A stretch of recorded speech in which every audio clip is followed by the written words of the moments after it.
Hello again, gentle viewer, and welcome to the monthly video of Dante Kami 1. I am your host, the dude with the long hair. For this video, I will be summarizing the story Mirrors, a sequel to the My Little Pony Friendship is Magic fanfiction story, Prince Charming. I will be putting links to both stories in the description. This story was quite a thrilling tale, a real page-scroller, and I felt that the members of my dedicated and patient fanbase could use some clarification on what I have been doing for the past month. Warning, this story does contain spoilers, so if you want to read the spine-chilling story later, then don't listen to this until after you've read the story yourself, because this will totally ruin it for you. Seriously. So here I go. The story takes place after Rarity is locked up in a psychiatric ward for murdering Pinkie Pie and defiling the bodies at the local morgue. She also killed the Night Watch at the morgue, but no pony really cares about him. The remaining 4 characters are pretty bummed and all feel like it was their fault that Pinkie died. The first part of the story takes place in the morgue, where 2 guards are working the night shift. The veteran guard is telling the newbie the story of the Mad Mare, who by now, if you haven't figured it out yet, is Rarity. The veteran guard leads the newbie to a body, and it is the body of Pinkie Pie. She still has the knife in her neck for some inane reason. As the guards are leaving, the newbie secretly pulls out the knife and sets it down next to Pinkie's body. Some sort of magical spell happens though, and Pinkie's body comes back alive with a burning vengeance to punish her friends for disbelieving her and to kill her murderer Rarity, because no story is complete without Pinkie going crazy and killing some pony. So I guess you could say that the whole reason this gruesome story happens is because of that stupid guard. Thanks a lot, No Name. Still listening? Okay then. So anyway, Twilight is brushing her hair in front of the mirror, and Pinkie appears on the other side and tells her that she is going to punish all her former friends for not listening to her and getting her killed. She disappears, and so ends the first warning. The next one to get a visit is Applejack, who is taking a long bubble bath.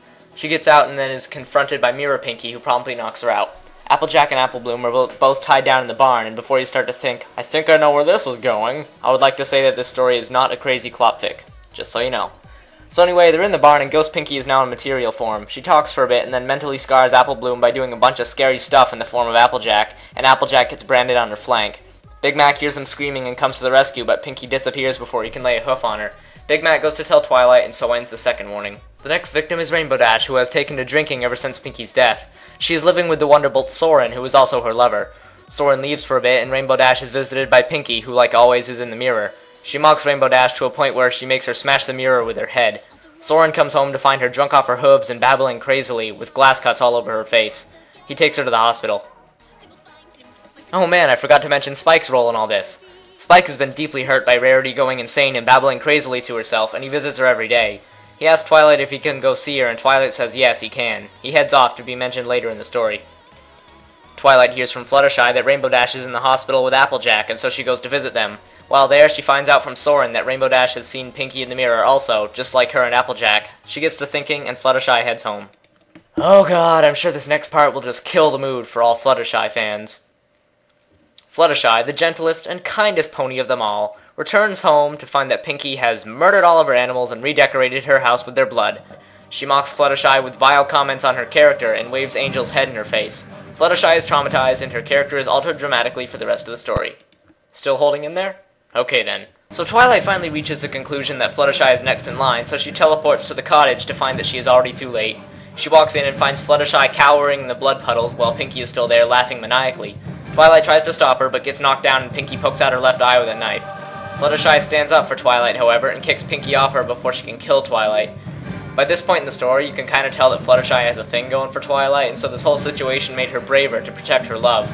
So anyway, Ghost Pinkie disappears, leaving them alone. Fluttershy will never be the same, and Twilight needs to be rushed off to the hospital. Meanwhile, Spike is at the mental ward trying to talk to Rarity. He is sad because all she does is sing to herself the odd tune that she made up from the first story. Suddenly, evil Pinkie is on the other side of the glass and she tells Spike how she plans to kill Rarity for murdering her. She cuts off Rarity's horn, but Rarity doesn't seem to notice because she's kind of in a crazy coma where she can't do anything. Evil Pinkie then chucks the horn at Spike, who picks it up and runs to tell Twilight what has happened. While that was happening, Twilight was being strapped down to a medical bed and a magic clamp was put on her horn so she couldn't use any magic. The doctors had to restrain her because they thought she was going crazy or something. Spike bursts in and tells Twilight what has happened. Twilight asks if he will cut her loose so that she can use an aging spell on him to make his dragon senses strong enough to smell out Rarity from the smell of the horn. Fluttershy disapproves and stops Spike, telling him that she doesn't want to see Twilight get hurt again. Spike makes her back down though, and Twilight is free to use her magic and make Spike grow.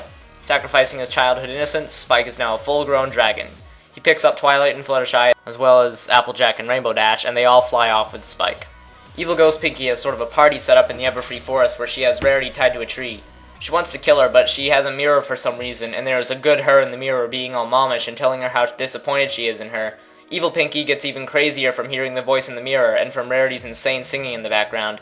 She's about to kill her when Spike lands on the edge of the clearing and all the other ponies dismount. Pinky tells them that they can't do anything about it, and she goes to kill Rarity. Spike whacks her aside with his tail and burns her with his fire breath. Meanwhile, inside Rarity's head, she encounters Dream Spike, who tells her that she should stop being stupid and should give him a chance. She agrees and comes out of her crazy coma. Well, she's surprised, let me tell you, when she sees fire all over the place and all of her friends standing around with wounds. She walks over to them, and they are all happily reunited. But wait, there's more. Ghost Pinky is still alive, and the remaining half of her starts to crawl towards them. Well, Rarity becomes instantly useful because she tells Pinky that she forgives her and that she doesn't need to continue being all evil and everything. Ghost Pinky accepts this and dies for real this time. Aftermath. There's a big funeral and every pony in Ponyville comes, I guess. They all miss her pretty badly, seeing as how she was the one who kept the place all lively and all. Everyone pays their respects, even adult Spike and Rarity. After everyone leaves, some development happens. Twilight and Fluttershy realize they love each other, and so they become lovers. Spike and Rarity get married, seeing as Spike is now a huge dragon and capable of being Rarity's Prince Charming, the one she's been looking for this whole time. Rarity has a bit of a problem now, though. Her insane acts from the first story sort of branded her with the title of the Mad Mare, who is sort of a boogeyman, I guess. The kids ridicule her, and she can't use magic anymore thanks to the loss of her horn, so things turned out pretty crappily for Rarity. But in the final moment, Celestia has the coffin delivered to her during the night, and she raises Pinky from the dead. It was actually her the whole time who had brought Pinky back, and now she was giving her a chance to give life another shot, because Pinky is somehow able to be resurrected, unlike the other test subjects. So, in the last paragraphs, Fluttershy and Twilight are sitting in Twilight's home, and there is a knock at the door. They go to answer it, and there's a pony there who looks very suspiciously like Pinkie Pie, except she has a bright red mane and she says her name is Fizzy Pop. And thus ends the thrilling tale of mirrors. Everyone awake? Now see, that wasn't that bad, was it? There was lots of action, intrigue, horror, and drama, right? I can see you clicking the like button already. Or the dislike button. Or maybe you're shooting the computer and burning down your house.